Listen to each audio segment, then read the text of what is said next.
আমরা কি এন্ড, মানে আমাদের অবজারভেবল ইউনিভার্সটা কি অ্যাকচুয়ালি এন্ড অফ ইউনিভার্স নাকি এন্ড অফ ইউনিভার্স অবধি আমরা অবজার্ভ করতে পারিনি এখনো? প্রশ্ন আসে, আলোর গতিবেগ হচ্ছে 3 লক্ষ কিলোমিটার প্রতি সেকেন্ড, তাহলে 1377 কোটি বছর আগে যদি ব্রহ্মাণ্ড শুরু হয়, আলো 1377 কোটি বছর ধরে ভ্রমণ করেছে, তার মানে আমি কি দূরতম বিন্দুটাকে দেখবো যেটা 1377 আলোকবর্ষ দূরে?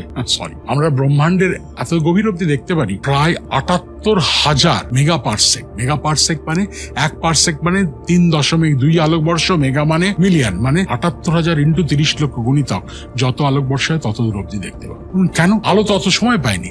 তার কারণ আইনস্টাইন বলে গেছিলেন পৃথিবীতে কোনো বস্তু, মহাশূন্যে কোনো বস্তু সে আলোর গতিবেগের বেশি গতিবেগ হতে পারে না, কিন্তু একটা জিনিস পারে, মহাবিশ্ব, স্পেস। আমাদের অবজারভেবল ইউনিভার্স হচ্ছে এই যে গ্লাসের যে পরিধি, এটা আলোতে এসে পৌঁছতে পারেনি চোখ, আমাদের চোখ অব্দি। আলো এসে পৌঁছতে পেরেছে এই রিম থেকে বেরিয়ে আমাদের চোখ, আমরা যদি মধ্যখানে থাকি। তবে এই গ্লাসটা কিন্তু প্রতিনিয়ত বড় হচ্ছে, যত দিন যাচ্ছে এক আলোর দিন অ্যাকচুয়াল সত্যিকারের ইউনিভার্সের থেকে অনেক